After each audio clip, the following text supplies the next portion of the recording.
Chris and Chris Talk Movies. Hello,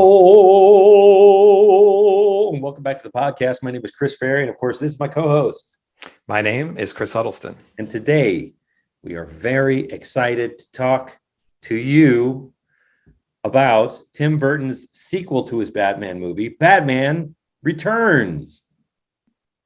Do you have a synopsis for us, Mr. Huddle? I do. I have a synopsis. So, Batman Returns is a 1992 film directed by Tim Burton, and it stars Michael Keaton, Michelle Pfeiffer, Danny DeVito, Christopher Walken, and this is the synopsis. The monstrous penguin, Danny DeVito, who lives in the sewers beneath Gotham, joins up with wicked businessman Max Shrek, Christopher Walken, to topple Batman, Michael Keaton, once and for all. But when Shrek's timid assistant, Selena Kyle, Michelle Pfeiffer, finds out and Shrek tries to kill her, she is transformed into the sexy Catwoman. She teams up with the Penguin and Shrek to destroy Batman, but sparks fly unexpectedly when she confronts the Caped Crusader. All right. So, okay, that's about right. So, what did you think, Chris? You had seen this before. It's been a while since I'd seen it. I enjoyed it. You know, I enjoyed how refreshingly Tim Burton it was. It was a, Nightmare at Christmas kind of thing. It starts off with a monstrous baby being born and the pram being taken into, a Tim Burton-esque winter, like sort of abandoned city park that's like it's like in the middle of Metropolis. So like an abandoned theme park with rides and stuff in the middle of the city, and they throw the baby in its basket into the water, and then we follow it down into the sort of sewers, but into the like Arctic section of the where he is raised by giant penguins.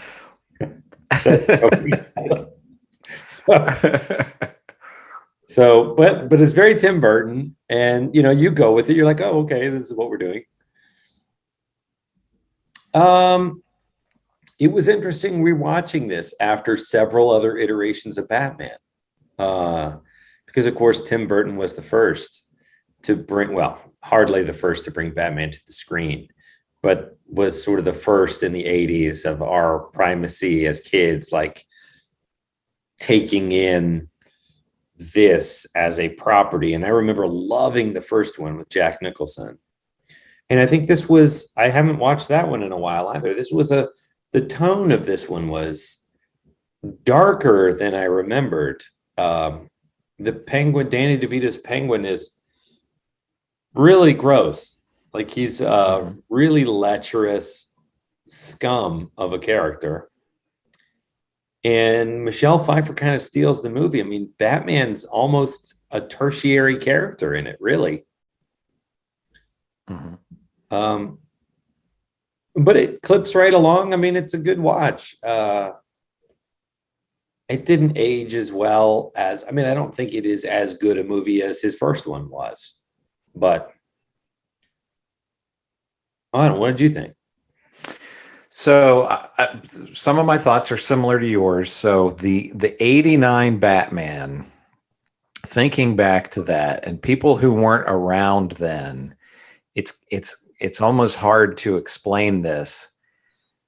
That was one of the most hyped movies in our lifetimes. And it was just everywhere. Everybody had the black shirt with the Batman logo on it. Kids got Batman logo shaved into their hair.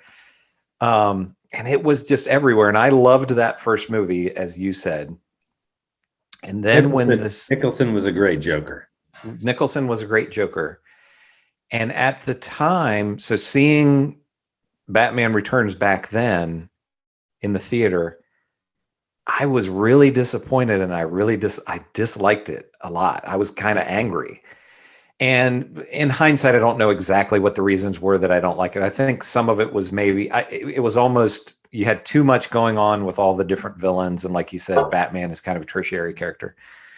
And then I revisited it at some point and was like, this is a lot better than I remember it being. And so now watching it, you're right. It's so Tim Burton, and compared to what we're getting now with superhero movies, it's just so weird. Yeah. And not to, we talk about Marvel and the Marvel movies a lot and everything, and I enjoy those movies. They're fine, but today or yesterday the trailer dropped for the new Doctor Strange movie. Have you seen that? No. So it's directed by Sam Raimi, which could be really cool. But people are like, it's amazing. This, and I watched it, and it's like, it looks good, but it looks like every other Marvel movie to me, in my opinion. A lot of CGI. A lot of CGI, yeah. And for me, for Batman, there have been good Batman movies and there have been great Batman movies. But one thing that I think that Marvel does well is, for the most part, there are a lot of different kind of comic book movies, but I think in general, comic book movies should be fun. And I always felt for Batman that Tim Burton hits the perfect tone for me. Because you can go too far into camp, like what followed these Tim Burton movies when you got into, by the time you got to Batman and Robin, that was just full on camp. And then you can go to the other extreme of the Nolan movies that are, very, very, they're good movies, but to me, they kind of suck some of the fun out of the comic book aspect by making it so as realistic as they possibly can. What if this was real? Like, how could this happen if it was actually real? Right. Exactly. So for me, Burton strikes a great tone of it's campy and it's weird, but there's some seriousness in this as well. And everybody is so well cast. Danny DeVito is great as the Penguin. And part of how this movie came up as one for us to cover is Danny DeVito did some interviews recently with Michael Keaton coming back. He's going to be in the Flash movie. And they also are saying now, it's not official, but they're going to do another movie with Michael Keaton. They're going to do a Batgirl movie, and he's going to be in that. So Danny DeVito had said he would love to revisit this Penguin character if possible, if Tim Burton would come back. And at this point, I'm kind of like, they're doing everything else. Just give him a bunch of money and just say, hey, we're going to do it, because it would be huge, I'm sure, but I'm rambling. Be good. Yeah, I mean, with his filmmaking has changed so much since then, gotten so heavily into CGI. So, I don't know. But Danny DeVito, they didn't leave a lot. I mean, the Penguin had an arc in that movie that was more. And everybody dies. All the villains die. So not Catwoman. But Danny DeVito is great, as you say. He's just so gross. Christopher Walken is good in the role that he plays, but this is really Michelle Pfeiffer's movie. And I don't, never say never, but I can't imagine this Catwoman ever being really met again or surpassed. She's just so fantastic in this. And it so fully inhabits that world you're talking about. Like, they think they take every possible cat pun or metaphor and just milk it to the nines. I'm thinking of she's like, maybe I'll just give myself a bath. And she starts like licking her glove and rub, everything. It's just so over the top. And then the origin of the character, which we see, is, there's no machine that shoots gamma rays into her or anything. It's just, she gets pushed out of a window by her boss, Christopher Walken. She falls to her death, we assume. Then a bunch of cats run around her, and then she wakes up and she's deathless and now knows like jujitsu. Yeah. Like, she's a full-on, like, she can do flips, and every scene she enters is cartwheels. And I love it. I love it. It doesn't make any sense. It's like, so it's like Christmas magic. She falls and now she's the Catwoman, and she has 9 lives. I love that scene at the end where Walken is shooting her and she's like, 6, 7, all good girls go to heaven. He's like plugging her and she has 9 lives, and she does the taser in his mouth and fries him. And then the very last thing we see is her silhouette and she looks up and she's still got that 9th life. And you're kind of like, yeah, she stole that movie. I love Christopher Walken. Yeah. He's so weird in everything he does. And I love they cast his character has a son who's this kind of big blonde. Doing the Christopher Walken voice. Yes. Dad, we have to go down to meet with the crowd. Yeah. He doesn't have a lot of lines, but he's laying it on really thick. And I wondered, did the actor come in and be like, I want to talk just like Dad? Or did the director say it, or where that came from? Because it's such a balls out choice. But I love that. I'm like, oh, give the kid more lines, Yeah. And for as silly as all of it is, you have, I'm just sitting there watching it and smiling as you have this penguin army, all these penguins with the little rockets on them, Yeah. And for as silly as it all is, there's the ending, those last few moments, there's some real emotion in this where when Batman rips off his mask to reveal to her that he's Bruce Wayne. And then when the penguin dies and the giant penguins come out and just push him into the water. I mean, it's actually a sad scene, Well, it does make you remember that however he was born, I mean, he was born monstrous, but you also get the sense that he's not just a bad guy because he was abandoned. Like there's a scene and they keep him in a cage and a cat walks by the cage and he grabs the cat as a baby and pulls in. It's a funny bit.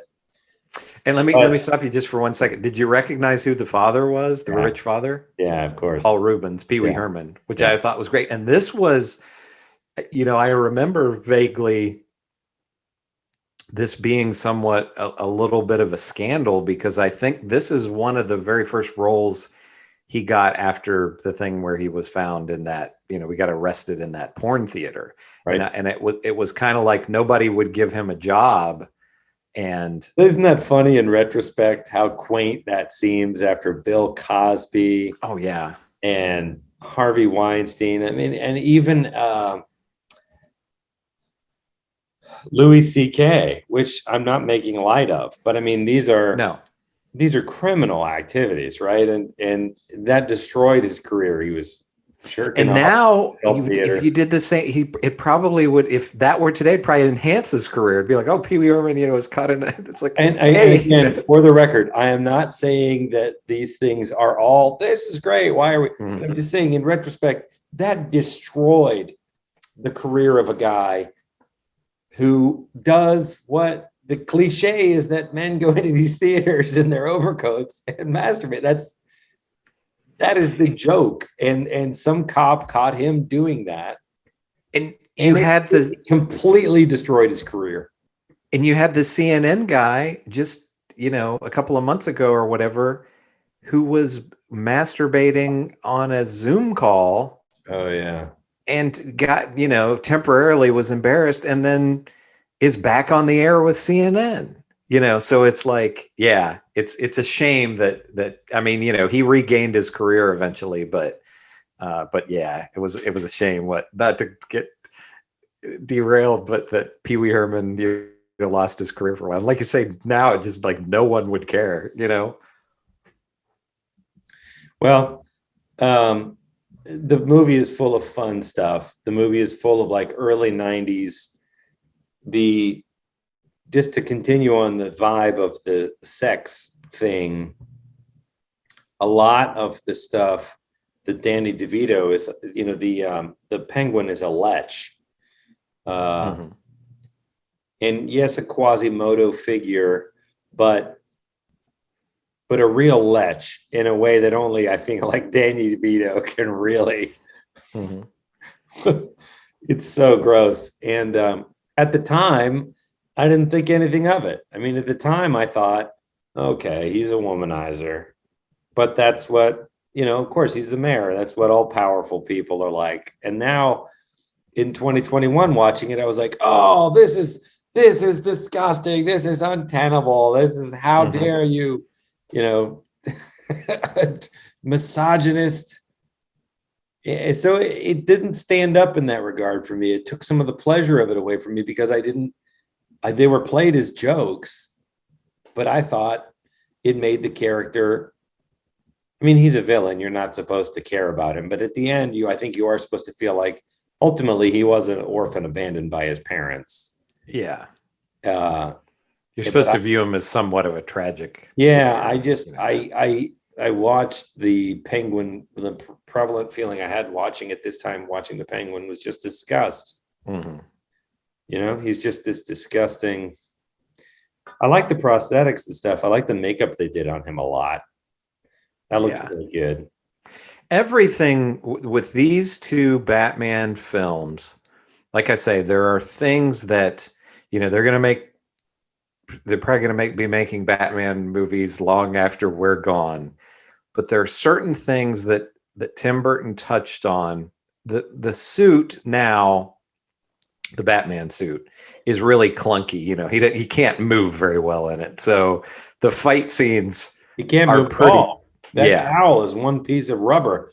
I mean, look, see it here in the picture behind me. It's just one seamless piece of latex, and when he rips it off, you can see how easily it tears off too. It's utterly acceptable. I noticed, there towards the end, there's a fight scene with him and the Penguin, and I was just thinking, man, compared to today's fight scenes, I mean, this is just, it looks awful. But things that, again, the prosthetics with Danny DeVito are great, and the Catwoman costume is fantastic, and also the two other things that I feel like are pretty much untouchable with these two films are the Batmobile. I don't think there's ever going to be another Batmobile as great as this. And the Danny Elfman score. And this is one of the things that bothers me when they do reboots and reimaginings and all this kind of stuff, is when you have such a great iconic score. It's kind of like, it would be like if you did a James Bond movie and you never did the James Bond theme, or you did an Indiana Jones movie and you never used the Indiana Jones movie music, So we're going to have a different director with this new Indiana Jones movie, but I'm sure I know John Williams is scoring it. So you're going to have some of the original music. They would be fools, not fools. But with this Danny Elfman score, why not use some of that music, and I know, the different directors have different visions and all that, but just I can see if you're jumping, like if it's a whole new Batman, if it's the Christopher Nolan Batman, why you wouldn't. And this new one that's going to come out with Robert Pattinson, These are all new. These are multiverse. And I actually felt in this Batman with the two villains that pulled focus from Batman. Batman, he got to kind of run around and beat up clowns, but I feel like he spent most of the movie as, what's his name when he's not in costume? Oh, Bruce Wayne. Looking kind of befuddled, right? And sort of a romantic interest with Selena Kyle, and looking kind of behind the ball, like not playing catch up. And I almost, in retrospect, think this is sort of the DC universe flirting with, are we going to do a Catwoman franchise? Are we going to do because the villains in this one are more interesting than the hero. I think a lot of that comes down to just Tim Burton's sensibilities. We have to do something different in the second one, yeah. Well, and not just that, but just he it's kind of like all of his movies. He kind of identifies more with. It's like he identifies more with monsters than humans, basically. Not Right.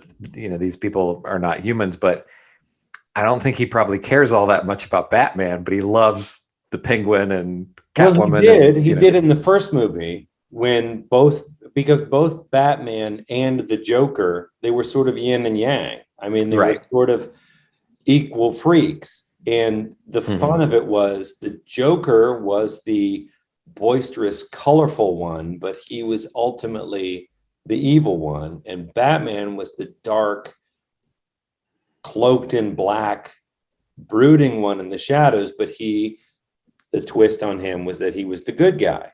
So you have these two, and I agree that the Joker is the iconic Batman villain. If you had to pick one, there you go. But then for a second movie, I think he said, well, how are we going to open this universe up a little bit? How are we going to play with this? And Batman became just kind of a foil. Right. She stole the movie. She really stole the movie. Yeah. And Danny DeVito was chewing the furniture, but I think ultimately he played the unlikable parts of that character so hard that the character was just unlikable. And he's so disgusting with, just the stuff coming out of his mouth all the time, and he's really, really disgusting. It would have been interesting. So, I mean, I feel like, and of course, this is just armchair quarterbacking, but it would have been interesting because he was so literally disgusting, right? He is deformed and hunchbacked and, almost he's ovoid shaped, and he has the gross thing and the sharp teeth and the pointed nose. I mean, he looks like a monster. And that's the whole thing is people recoil from him because he looks like a monster. And this Christopher Walken magnate, this corrupt business titan, wants to make him the mayor. So he's the puppet. There was an opportunity there to give the Penguin a kind of genuinely magnetic charisma. Like you bring him out and people, the public's initial response is to recoil. And I think the story tells this. They embrace him as this mayor, but when you watch it, that's really feels like that's all because of Shrek's marketing and manipulation, right? You don't ever really feel like, other than the Penguin putting on the iconic tux and top hat, he acts that mayoral, right? He doesn't win over the people. He's sort of like, oh, he's always playing the gross version of the lines. So if the lines are kiss the baby, shake the hand, compliment the, it's the way it's performed in the movie is smarmy. And so we're supposed to be like, oh, they're buying it, but he's really gross. Well, we can see that he's really gross. You could have actually played against that. And Danny DeVito is a super charismatic actor. Like all the things was like, I was just a child. All I want to do is find those feel performative watching the movie. Like, all I want is to find my parents. You can understand how a little deformed boy like me would want that. Couldn't you? And it doesn't feel genuine to us as viewers at all, right? But it could have. And I don't know when he was making this movie that would have fit the world of his movie. But again, armchair quarterbacking, looking back on it, it might have been really interesting if, as disgusting as he was, the Penguin was capable of being genuinely charismatic. And then when Batman pulls the whammy where he has recorded him manipulating his car and running down the public, that would have been a real genuine shocker of like, but we love this guy. He wouldn't say those things, right? Do you know what I'm saying? I'm I definitely understand. Yeah. I hadn't thought of it that way, but that's definitely a way that they could have played it. Anyway, little side rant.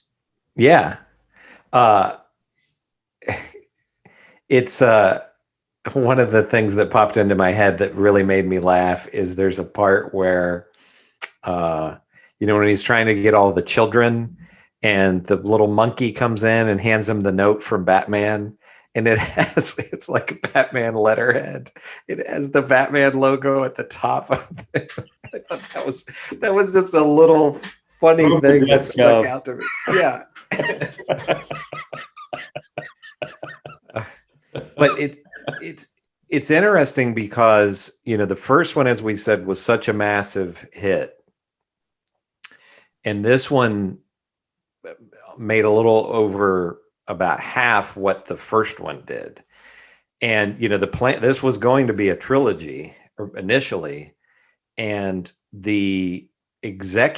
of the executives were really horrified by this, and their reaction was just, how are we, this is supposed to be for kids, how are we going to sell Happy Meals and toys, and I don't think it's really dark. Tim Burton cared about that, but it's dark. Yeah, it was really dark, and Catwoman is very sexy, doesn't cover it. It's very sex centric. Mm-hmm. Which works in this movie, but so is the Penguin. The Penguin is very lascivious, and so the whole thing felt, although there's nothing explicit in it visually, the tone is very rated R, I felt. Well, she's in a skin tight leather suit with a whip. Yeah, I mean, yes, I'm not diminishing your comment, but I guess from movies that I've seen, and she's moving in it in a sexy way, but it's like in a Fosse way. It's in a Broadway dance way. There's nothing, she's not doing explicit things with the handle of the whip. There's no Mapplethorpe to it. No. It's Fosse. Yeah.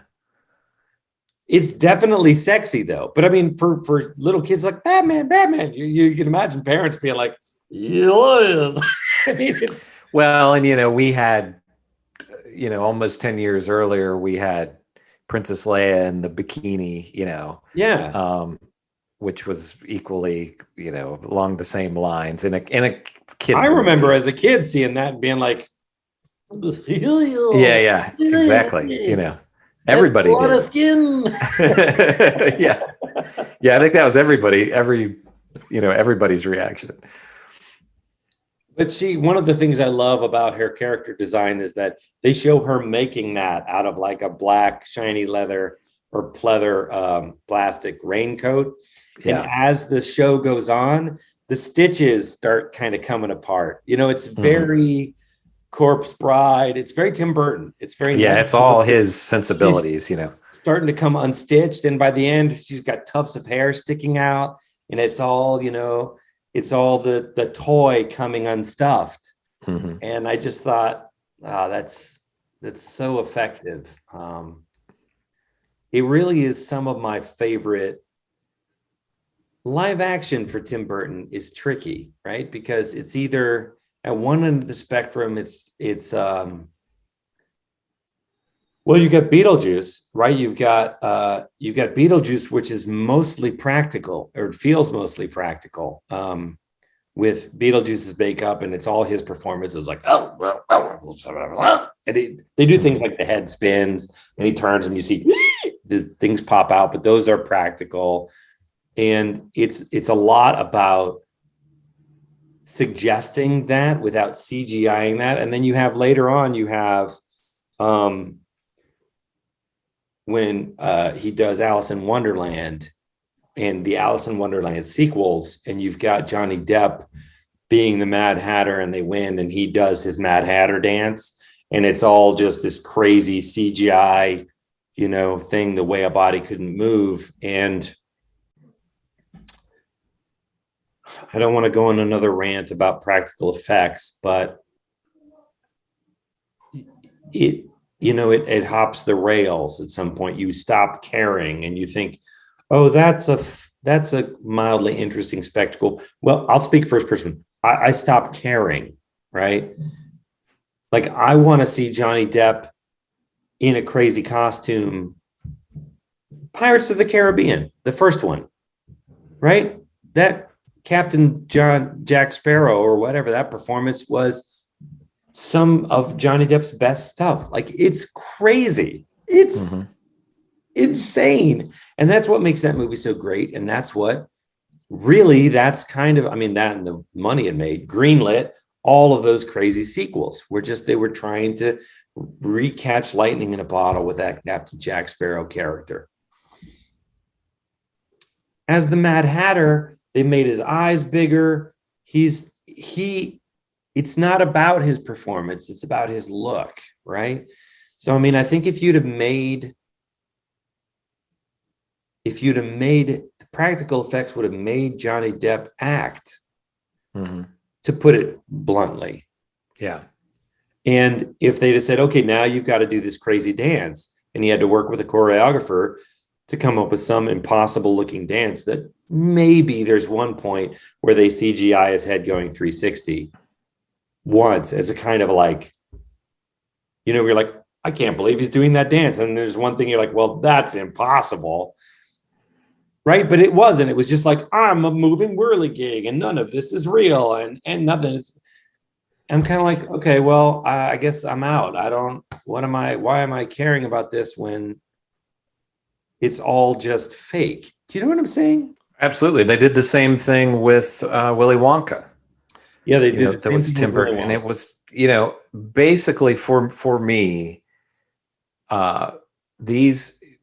Tim Burton had early on as good a run as just about any director. He did Pee-wee's Big Adventure. He did Beetlejuice. He did, this first Batman, the second Batman. Edward Scissorhands, Ed Wood. All of those all in a row. And then some other ones where, he started to trail off a bit, but he did Sleepy Hollow and, some other things. And then, I mean, he may have been the director most, I don't know if damaged is the right word, but just CGI just completely changed his career. And the movies have just, for the most part, have just been the heavily, he still did some stuff in there that was, he did Sweeney Todd and, which was good, but and I don't know if it was if he just didn't care anymore, or if because I feel like a lot of filmmakers seem to overestimate, what you can do with CGI. And I don't know if they look at this stuff and think like, oh, it looks really great. I've always wondered about that. Well, I sent you that video about the visual effects artists talk about the Dune things. And that was really enlightening for me. And then I watched another one by those same guys where they do this. I don't watch that channel a lot. They took the trench scene at the end of Star Wars, the Death Star trench approach where Luke fires into blows up the Death Star. Mm-hmm. And they said, can we remake this with our current visual effects in a couple of days when it took them months or a year to make at the time? And it's not about, they honor the original. They're like, they had to make models on wires with explosives and pyrotechnics. Like, they revolutionized film, but they didn't have computers with super processors the way we have. Now that we have them, can we make that scene better with the tools that we have? And whether or not they make it better is up for debate, but it was really interesting to watch the tools that they use in computer to do things like, one thing they kept coming back to is, so it's the X-Wings flying down the trench, and then there are defense turrets shooting those green Death Star lasers at them. Mm-hmm. And one of their beefs was, so these lasers are painted on the film after the effect. They're not throwing any light on the trench around it, right? X-Wings and the B-Wings coming and the Y-Wings aren't throwing shadows on the sides of the. So they do all this stuff in computer and add some battle going on in the background above the trench that aren't in the original, that make it feel, actually it does two things. It makes it feel much more kinetic and engaging and three-dimensional. It also makes it feel more like a video game cutscene. Mm-hmm. So in some ways you're like, wow, that is way superior. And in other ways you're like, there's a reason why you watch those video game cutscenes and you go, wow, that's spectacular. I don't care. I don't feel anything, but that is spectacular, right? So there's something, obviously CGI is awesome, and I don't want to be like practical good, CGI bad, but there's a trick with the CGI. I feel like it's most effective when you're doing practical things and you're using CGI as spackle, where you're kind of being like, we can't really do this with a live human person because it's endangering the live human person. So we can do it with the squib, and then we can kind of plus up the squib effect with CGI in post to make it more of the effect. But it's still basically the practical shot with some CGI frosting on it. You know, that's where it feels like it's the most, because you still get what's in the actor's eyes, but then you get all that other great splash stuff. And Tim Burton's practical movies, like Edward Scissorhands, I think are magical. I mean, I know we gave it a mixed review watching it as a movie start to finish, but the effects in it, I think, are his curly cues and striped socks and all of that stuff. His sandworms are all so specific. Like, you don't have to like it, but you have to be like, Tim Burton has a singular vision, you know? Yeah. His animated movies are likewise magical. I think The Corpse Bride and Nightmare Before Christmas. Frankenweenie. Those are purely animated movies. And those work. But the live action ones that tip over into feeling animated, although there are live action people in it, I think lose their grip somehow on his singular magic. Like, I don't mind that the mountain has a little curlicue that looks like it's made out of styrofoam spray painted black. It's a real thing somehow, you know? Yeah. That topiary looks a little, that's not the point. It's not supposed to look like a real topiary. It's supposed to look like a real thing. And it, you know, in this Batman Returns now, watching it, I was a little bit thinking, with all the little penguins in it, I'm thinking, so some of these are real penguins. And I don't know about, you know, some of them are little people in penguin outfits. Yeah, some of them are little people in penguin outfits, but some of them appear to be penguins with little hats and little rockets on their backs and stuff.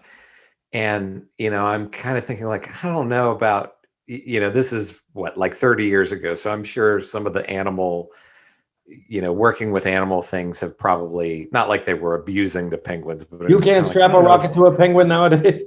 yeah, exactly. But I was just thinking, like, I don't know if these penguins were enjoying what was going on. The ones, because some of them I'm sure are little model penguins and all that. But if they made the movie now, it would be 100% CGI. Every one of those penguins would, and it would just, you know, it would lose a lot of that character.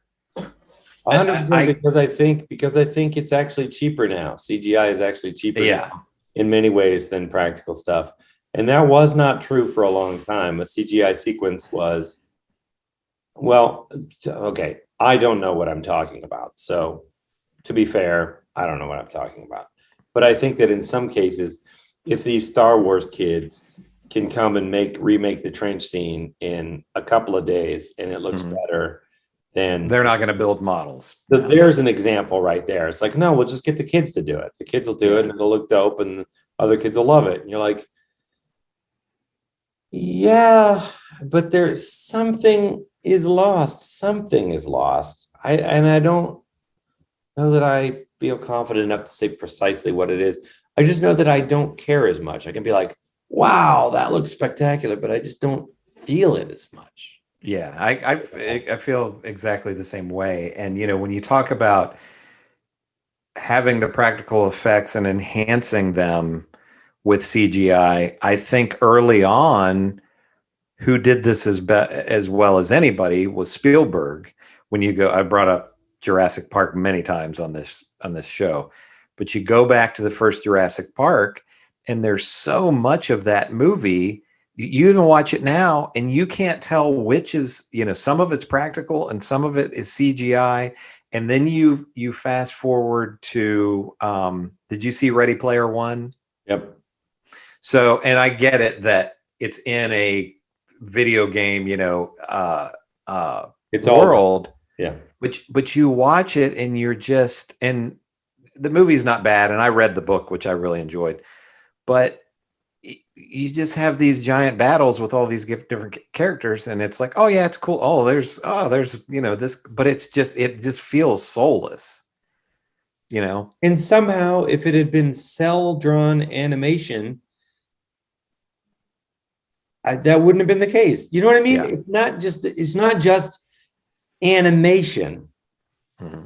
It's the computer generated animation. It's something about when you have the guy in the computer run and leap for a final strike, and then like his knee needs to, they pull the vector down and adjust the knee. And then so it's this algorithm in motion. Whereas if somebody drew it somehow, that person's personality, they leave their personality on the paper. I don't know. I don't know the answer to it. I think a really great example of this. Did you start watching? I know we talked about it, texted a little bit about it, but did you start watching the animated Blade Runner? No. Oh, okay. I meant to. I went downstairs one night, with my nightly beer and my cozy robe in my cold basement. Mm-hmm. And I was going to watch it. And I thought it was on Disney. No, yeah, it's Adult On Swim. Hulu, right? Well, you can watch it. It's on Adult Swim, so which you can. I couldn't find it. I thought it was on something to which I subscribed, and I could just dial it up. And then I realized it wasn't, and I was going to need to do work, and I might have smoked. Mm-hmm. So I just was kind of like, all right, what else we got? And I just went on and watched something. I think I started watching the new season of The Witcher. So if you get a chance to watch it, and I've only watched a couple of episodes of it so far, and it's enjoyable. I mean, it definitely feels Blade Runner, but I would like it so much better if it were hand drawn, just traditional anime, because the entire thing, it just feels like you're watching video game cutscenes. It's just like, I'm watching a half-hour long video game cutscene, Well, I've been watching the Venture Brothers, and the scripts are hot and cold. Some of the scripts are really well. The voice acting is all good. Yeah. Some of the scripts are better by a long shot than others. And the poor ones almost aren't enjoyable to watch, but the really good ones are so fun, and the art design in that is so fun and so specific to that adventure comic time of Scooby-Doo and of Johnny Quest, and Mm-hmm. and when it really remembers to play with those tropes. There's a villain I love in that called Phantom Limb. Yeah, he's awesome. And he gets, at first he's this joke where it's like he has invisible arms and legs, but he sort of looks like the Phantom, and he's just got this sort of refined British accent. But it turns out he does a thing where he can, like, he has these death arms, like where he can grab a guy and you sort of see the veins, and you're like, that's so cool. Like, that's genuinely a really cool action cartoon. And then there's another episode where Brock actually talks to him about that. He's like, that arm thing you do is pretty cool. That death arm thing. And then they're in opposition later in that episode. And he's like, why don't we shake on it? And like, gentlemen. And Brock is standing there looking at him. This is all just cell animation, cheap cell animation. Looking at him. And he goes ahead and shakes his hand. and then nothing happens. They shake hands, and then he laughs. He goes, "For a minute there, I thought you were going to do that death arm thing you do." So did I. And they part as friends, and you're like, that's just so much fun. That's such a great episode. Yeah. And then there's other ones like potty joke, poo poo, and you're kind of like, this has been so much better than this episode that I want it always to be better than this episode. But I guess my bigger point with that is that that's not even particularly expensive cell-drawn animation. That's a lot of painted single backgrounds with just an overlayer of, some, it's not Hanna-Barbera cheap, but it's hard for me to imagine that would be cheaper done in computer. But maybe it is nowadays. I know with them, I don't know if computer would be quicker, but I know it was a long time between seasons because it took them a long time to create the show. So yeah, I think it was pretty labor intensive in that. It's just the time. It's just somebody has to sit down and do it, and that's what costs so much because you're paying people. Another character that I love, as we brought up Doctor Strange, is I forget what his name is, but the Doctor Strange like guy in it. The one who talks like this. He's got the goth daughter that he's in love with. They go out on a double date at one point, and the younger brother is like in a suit, like a gentleman. The other one is like, they're talking in the car. So who's my date like? And he's like, he's blonde. And she's like, okay. How does he dress? He's like, he dresses like Fred from Scooby.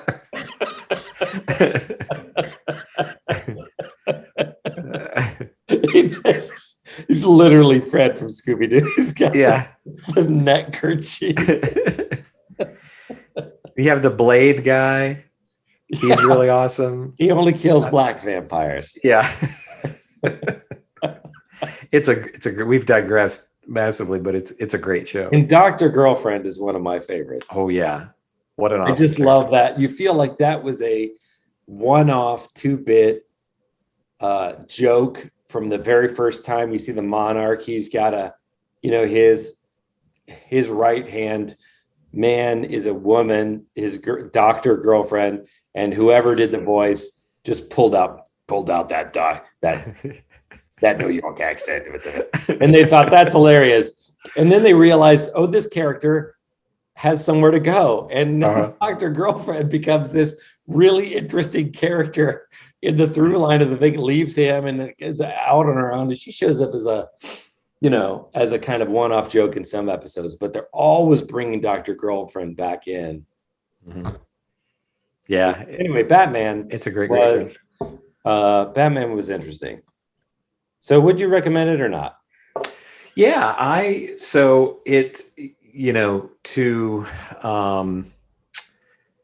feel like this is one of these movies that at least people who were around in 1992, probably saw this. If you're interested in this, you've probably seen this. But I think younger people, when this Batman 89 was really kind of the start of the modern superhero movie, really. We had really prior to this, the only thing that we had was the Superman movies, the Christopher Reeve Superman movies. And especially, the first two are really good. And then they kind of go off the rails after that. But then it was just kind of like superhero movies were dead.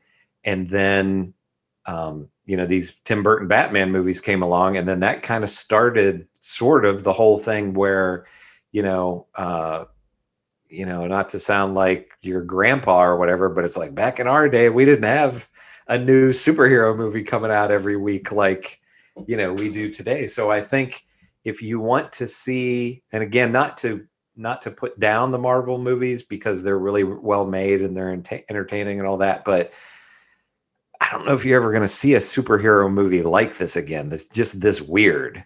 Well, unless it's a smaller character. Yeah, I think if you're excited, Hellboy or something, Yeah, this does feel like this feels like a graphic novel movie. I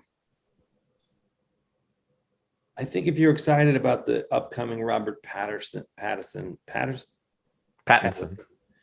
the Batman, you're probably aware of the Christopher Nolan Batman movies, which I loved. I love them all. You know, in between the Tim Burton ones here and the Christopher Nolan Batmans, there was the Val Kilmer, then George Clooney. There was another whole streak of Batman in the middle there in the late 90s, early 2000s, right? Mm-hmm. Which became increasingly technicolor as they went, as strange as that sounds. But I'm a guy that I really think that Christopher Nolan Batmans were a lot of fun. They were dark in a way that sustained the Dark Knight vision of Batman. But kind of no Tim Burton Batman Returns, no Christopher Nolan. You know, it's like, it's hard to imagine those Nolan movies happening if there wasn't this storied cinematic history back through the previous 20 years of these other iterations of him, you know? And yeah, that's a good point also, because I can remember when the 89 movie came out, there was backlash from the people who were like a generation older than us, that their Batman was the 60s, boom pow, and they're like, Batman, he's wearing, it's all black and it's dark and it's Adam creepy West. and that's not Batman, Right. So yeah, it definitely probably paved the way for these darker movies that we've seen. And also, since we have this Flash movie coming up, which I think is in 2022, with this iteration of Batman, it's going to be this Batman in that universe with Michael Keaton playing it. So people are definitely going to want to watch these movies to, I'm sure they're going to be written in such a way that you won't have to have seen these movies, but I'm sure there are going to be nods to these films in that Flash movie. Did you see the movie Birdman? Oh, I did. Yeah. Birdman was amazing. I mean, I think so. In many ways, no Batman, no Tim Burton Batman, no Birdman. And Yeah. Birdman is a great movie. If you want to do Birdman, we can do Birdman. I mean, it won an Academy Award, so it's hardly fringe. But I also feel like there may have been a lot of people that didn't see it. I'm sure, yeah. Deeply weird, and it stars Michael Keaton, who is an actor famous basically for playing Batman, but in this movie it's like, oh, it's not Batman, it's Birdman. But it's just this wonderfully weird magical realism movie. And it was neat that he seemed like a guy all along that is willing to do this, but that he was able to poke fun at himself with that film. And I don't want to give too much of that away for people who haven't seen it, but as the movie goes, his Birdman, aka Batman persona, appears to him in his Birdman costume, like being like, is that the way you want to play that? You're not going to back down now, are you? So he has this sort of alter ego talking to himself, which we see in movies a lot, but it's just deliciously fun. And the whole movie is not a rollicking romp. It's a drama. It's pretty dark with comic moments in it, but it really is the portrait of a man who's kind of losing his mind. So the overall experience of it is hanging on by one hand. But in retrospect, you look back on it and it has this kind of magical realism, and you think, well, that was just a wonderfully, whimsically well-made trip of a movie. I feel like. Yeah, that would be a really great one to do. And spoiler alert, we both really like it. So, really like it. Yeah. Well, but for next time, we are talking about doing the reboot of The Matrix, which is also hardly fringe. Exactly. And also bleedingly brand new. So whether we end up seeing it together, as we have discussed, or we watch it separately and talk about it next time. I mean, maybe you come over and we do another episode together. Sure. Wow. Yeah. That would be cool. We're going to do The Matrix. What is it? Resurrections. Resurrection, whatever. The new Matrix with some of the same people, now, what, 30 years later, 20 years later? Yeah, something like that. Yeah, 20, more than 20, I think. And that'll be interesting. That will be interesting, whether it's good or bad or whatever. It'll be interesting. It's getting pretty good reviews so far. The trailer looked really promising. Yeah, I thought so. And you know, not to get in a whole discussion about the Matrix, and I think, you know, I'm not alone in this view. The second and third Matrix I didn't enjoy. Yeah. And I do not think I have watched them since I saw them in the theater. Yeah. I went back and watched them on TV or whatever, and I actually like them a little bit better rewatching them, because I had a realization as an old man. I was like, oh, these movies were never made for me. Mm-hmm. These movies are made for teenagers. And I went loving The Matrix and feeling like The Matrix was my movie. I went to see the sequels to The Matrix thinking I was going to get more of the same, but they went back to the drawing board and they said, who is our target demographic here? It's a lot younger than Chris is. Mm-hmm. I felt betrayed at the time, and watching it with some distance, I was like, oh, well, if you view it as a movie aimed at like 16-year-olds who are like dating and, you know, figuring all that out, the whole Trinity, the juvenile feel of Trinity and Neo, I'm like, okay, so it's a young adult movie. That's what that is. Mm-hmm.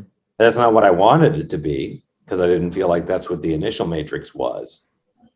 But 2 and 3 really, I mean, because I walked out and be like, that was so stupid. I'm like, well, no, it was just aiming younger. Yeah, that's. I mean, maybe it was. I felt the same. But yeah. Anyway, I have to go put the kids to bed. So, Chris, all right. talkmovies@gmail.com. That's how you can find us. We're on YouTube. We are on the podcast. We're going to do The Matrix for next time. Merry Christmas. Merry Christmas. Happy holidays. What else? Season's greetings. Happy New Year. Yeah. Happy everything. Kwanzaa, Hanukkah. Just Hanukkah, atheism, Satan. Well, I don't know what I'm doing. And one thing that we didn't, I don't think we said at all. We also did Batman Returns because it's a Christmas movie. Right. So, as many Tim Burton movies are. You can add this to rotation of Christmas films if you are looking for something new. That's correct. And if you didn't catch our Christmas movie, one of them was, what was the last year we did Anna and the Apocalypse. Anna and the Apocalypse. If you've never heard of that and you didn't watch that episode, man, go check out Anna and the Apocalypse. It blew me away. It was so weird. It's a great movie. And we did Black Christmas last week, which I think I'm going to watch again before Christmas is over, because my sister has never seen it. And I was like, oh, we should watch Black Christmas. So I think I'm going to check it out. All right, my friend. Well, I look forward to seeing you in person soon. And sounds great. To all of our listeners and viewers, thank you so much for joining us yet again. And we will talk to you. My hands keep fading. Next week.